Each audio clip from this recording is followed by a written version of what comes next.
반갑습니다. 이렇게 또 오늘 한 주의 마지막 날을 하나님 앞에 예배로 시작하는 여러분들을 주님의 이름으로 환영합니다. 우리는 어제 본문을 통해 근심하는 제자들을 향하여 예수님께서 격려하시고 또한 위로하시려는 그런 예수님의 말씀을 함께 살펴보았습니다. 거기서 예수님은 이제 아버지의 집에 거처를 예비하심으로 제자들이 이제 근심하지 말라고 말씀하시는데요. 이것이 어떤 의미였습니까?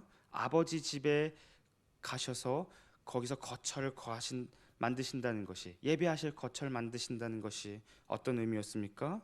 바로 성도를, 그리고 제자들을 예수님께서 예배하실 거처로 만드시고 하나님께서 임재하실 성전으로 만드신다는 것을 우리가 어제 함께 살펴보았습니다. 그렇기 때문에 제자들은 하나님께서 제자들 안에 함께 계시기 때문에, 주님께서 제자들 안에 계시기 때문에 두려워하거나 근심할 필요가 전혀 없었던 것이었습니다. 그런데 문제는 제자들이 여전히 예수님의 이러한 말씀을 이해하지 못하고 있는 것을 우리가 본문을 통해서 볼 수가 있습니다. 그래서 제자들은 예수님께 5절과 8절을 통해서 이렇게 질문을 하는데요.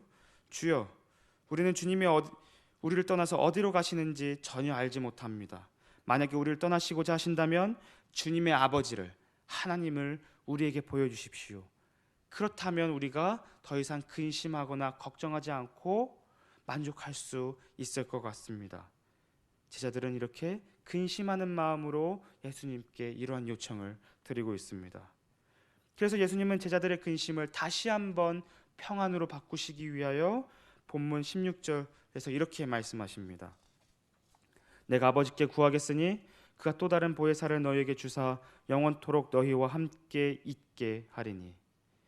예수님께서 제자들의 근심을 위하여 무엇을 말씀하고 계십니까? 또 다른 보혜사를 제자들에게 주실 것이라고 말씀하고 계십니다. 이제 이 보혜사가 예수님 대신 제자들과 영원토록 함께 있을 것입니다. 그렇다면 예수님께서 말씀하시는 보혜사는 누구를 가리키며 어떤 의미를 가지고 있는 분일까요? 우리는 보통 보혜사를 생각할 때 한자어로서 보혜사를 생각하기도 합니다. 이 보혜사를 한자를 풀면 은혜를 베푸는 스승이라는 뜻입니다. 아마 여기 계신 많은 분들이 이렇게 보혜사를 생각하실 수 있습니다.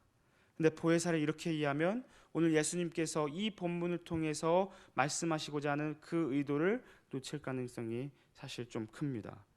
왜냐하면 보혜사라는 말은 헬라어 파라클레이토스라는 말을 중국어에서 음역한 말이기 때문입니다.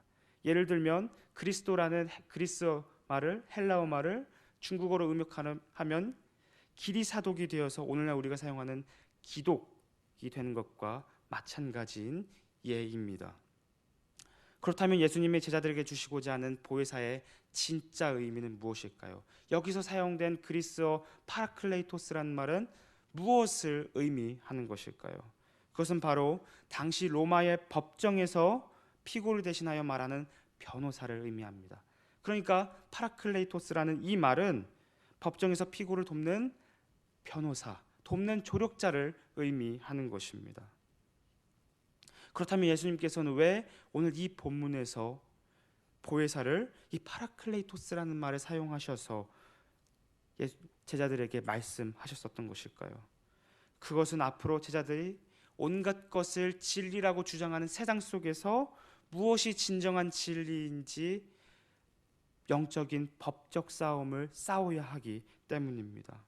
앞으로 제자들은 진리를 따라 그리스도를 증언하고 복음을 선포하며 변증하는 삶을 살게 될 것입니다.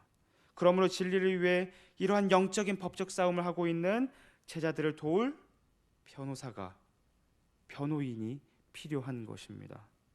이것이 예수님께서 오늘 본문에서 의도하신 보혜사의 진정한 의미입니다. 그런데 본문 16절을 다시 한번 보시면 이 보혜사는 어떤 보혜사라고 묘사가 되어 있습니까? 또 다른 보혜사라고 묘사되어 있습니다. 그렇다는 것은, 또 다른 변호사라는 것은 원래의 보혜사가 있다는 것을 의미합니다. 바로 예수님께서 원래의 이 보혜사 첫 번째 보혜사, 첫 번째 파라클레이토스라는 것을 의미하는 것입니다. 왜냐하면 예수님께서는 이 땅에서 사신 동안 자신이 구약 성경이 약속한 메시아라는 것을 계속해서 말씀하셨고 하나님에 의해 보냄을 받은 자임을, 그래서 자신에게 진리가 있음을 세상이라는 법정에서 끊임없이 말씀하시고 증언하시고 표적을 통해 그 법적인 증거들을 제출하셨기 때문입니다. 이처럼 예수님은 첫 번째 보혜사로서 자신이 첫 번째 파라클레이토스이심을, 그리고 자신이 진리이심을 세상이라는 법정에서 드러내셨습니다. 그래서 본문 17절을 보시면 진리이신 그리스도께서 보내실 또 다른 보혜사는 예수님과 같이 뭐라고 묘사되어 있습니까? 진리의 영이라고 묘사되어 있습니다. 즉 진리의 영은 진리신 예수님이 구약 성경이 약속한 메시아이며 하나님에 의해 보냄을 받은 자임을 동일하게 예수님과 같이 법정에서 증언하는 자라는 것을 이렇게 묘사하고 있는 것입니다. 그러나 세상은 진리의 영을 보지도 못하고 알지도 못하게 될 것입니다. 왜냐하면 우리가 지난번 요한복음 12장에서 표적의 책을 갈무리하면서 예수님께서 이렇게 말씀하셨습니다.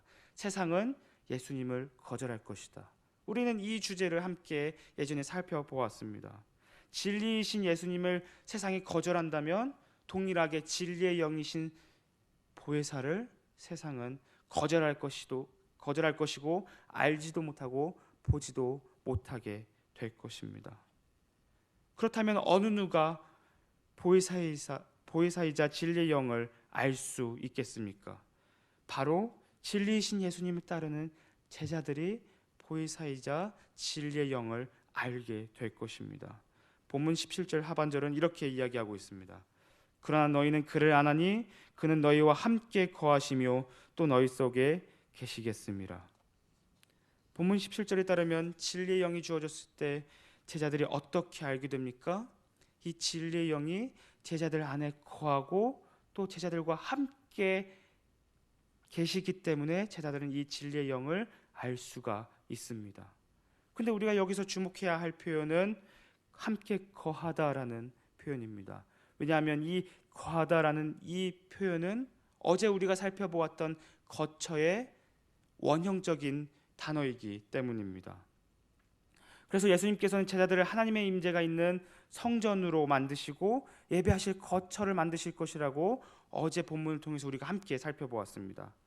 그런데 본문 17절을 살펴보시면 누가 지금 제자들에게 임하고 거하고 함께 계신다고 이야기하고 있습니까?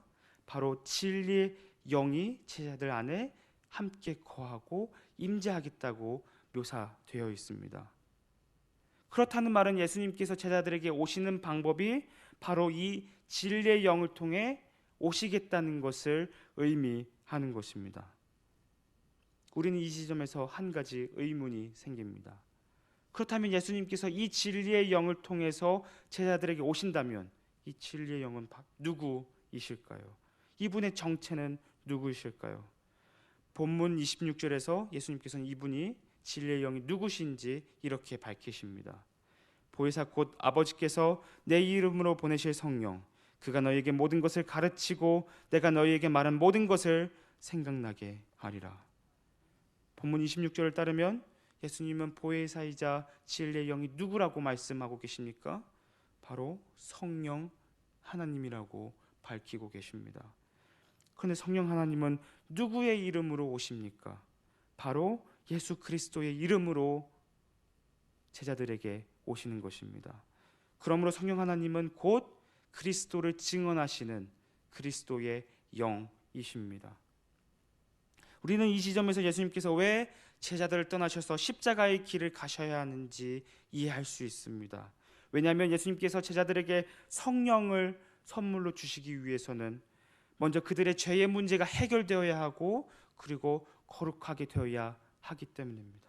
그래야만 제자들과 우리에게 성령 하나님께서 내주하시고 임재하시고 함께 거하실 수 있기 때문입니다. 우리는 이 지점에서 예수님께서 부활하셔서 왜 아버지께 가셔야 하는지 이해할 수 있게 됩니다. 그래야만 예수님께서 나라와 권세와 영광을 받으셔서 성령 하나님을 그리스도의 이름으로 우리에게 선물로 주실 수 있기 때문입니다. 그래야만 예수님께서 성령 하나님을 통해 우리와 함께 계실 수 있는 것이기 때문입니다. 그래서 예수님은 근심하는 제자들에게 이 성령 하나님에 대해서 보혜사이시고 진리의 영을 말씀하시고 나서 근심하는 제자들에게 이렇게 말씀하십니다.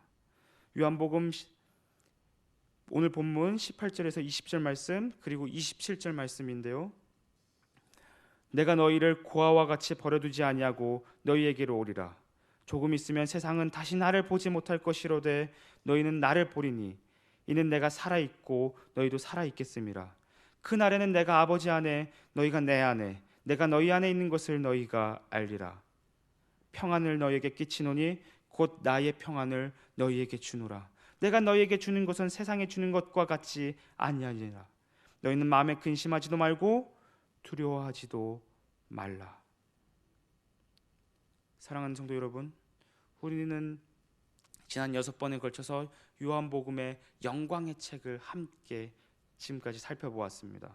그리고 우리는 근심하는 제자들을 향하여 예수님께서 끊임없이 위로하시고 격려하시고 그리고 근심하지 말라고 설득하시는 예수님의 모습을 우리가 함께 살펴보았습니다. 예수님께서는 근심하는 제자들을 향하여 이 모든 말씀들을 하시면서 결국에는 무엇을 말씀하고 싶으셨던 것입니까? 바로 주님께서 우리를 고아와 같이 버려두지 아니하고 성령을 통해 우리와 함께 하시겠다는 것입니다. 왜냐하면 예수님께서는 우리를 사랑하시되 십자가에서 자신을 내어놓으시기까지 끝까지 사랑하시기 때문입니다.